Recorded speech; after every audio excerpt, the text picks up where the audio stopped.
Natjecatelji Fažanskog karate kluba Amfora nedavno su nastupili u drugom kolu Županijske lige u Katama koje je održano u organizaciji Županijskog karate saveza.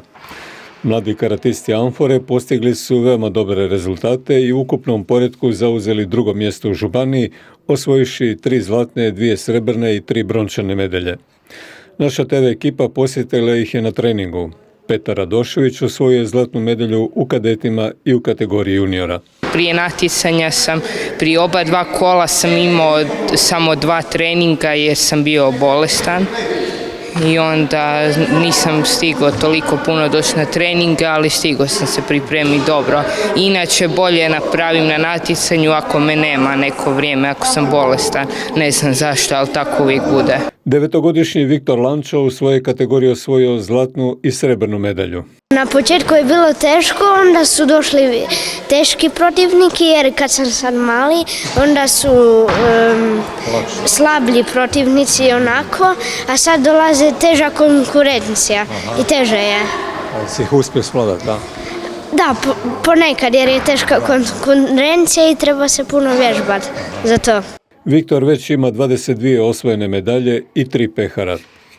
Luna Tomašić također je bila odlična i osvojila drugo mjesto. Jako sam zadovoljna, jako sam htjela dobiti prvo mjesto, ali sam zadovoljna sa drugom mjestom. Koliko je nedostalo do prvog mjesta? Jako malo, da. Jer nisam bila na prvom natjecanju i nisam dobila bodove i onda to me zeznulo.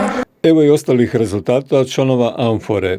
Jan Hranilović osvojio je zlatnu i srebrnu medalju, Luka Lakić, Elen Dabić i Eva Babić brončanu. U klubu ističu kako su posebno zadovoljni rezultatima mlađih uzrasnih kategorija. U Istarskoj županiji imamo 10 karate klubova. Nisu se baš svi natjecali, neki se bave samo borbama pa nisu bili na tom natjecanju u Katama, ali za naš klub veliki uspjeh drugo mjesto. Ponovili smo taj rezultat, imali smo ga i prošle godine, ali ove godine smo bili malo oslabljeni, 2 bolesnih, odsutnih, tako da smo bili u okaljenom sastavu.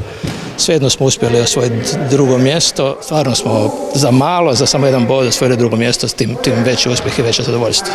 Do kraja ove godine mlade karatiste i karatistice Amfore očekuje županijsko prvenstvo u borbama, početkom iduće godine pojedinačno županijsko prvenstvo u Katama te odlazak na niz turnira u Istri i regiji.